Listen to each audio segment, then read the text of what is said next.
হ্যাঁ রে, এটা একটা কাহিনী হইলো, এটা কি কাম রইলো? হ্যাঁ আচ্ছা আপু, কান্না করেন না আপু। আচ্ছা আপনি কি বিয়ে হয়ে গেছে? না, বিয়ে এখনো হয় নাই। হ্যাঁ, কাজী আসার একটু বাকি আছে। মানে কাজী এখনো আসে নাই? না। শুনো, আল্লাহ যা করে ভালো জন্য করে। আচ্ছা আচ্ছা, এ ভাই এই আপনার সমস্যা কি এবার কোন তো কি হয়েছে? সমস্যাটা আপনি শুনবেন? হ্যাঁ বলেন। আমি আজ করে 6 বছর ধরে বিয়ে করছি। হ্যাঁ আমি আচ্ছা আপু, আপনি একটু চুপ থাকেন, আমি একটু কথা শুনি। হ্যাঁ বলেন। 6 বছর ধরে বিয়ে করছি। আমি ঘরের ভিতরে যাইলে শুধু সন্দেহ।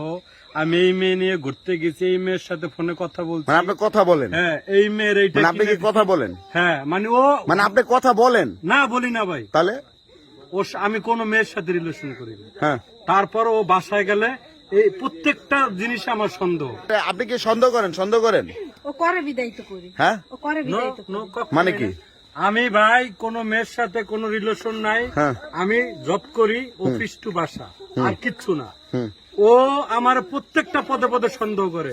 আমি যখন কথা আছে না যে চুরি না করেও যদি চোর হওয়া লাগে, তাহলে চুরি কইরাই চোর মুতাই বলো। তোর সংসার তুই টিকায় রাখতে আচ্ছা, না, পারিস না। না, তাই ভালো কথা তুই আমার জীবনটাকে নষ্ট করলি। আমাকে তুই এই কৈফিয়ত দে, তুই আমাকে এই কৈফিয়ত দে।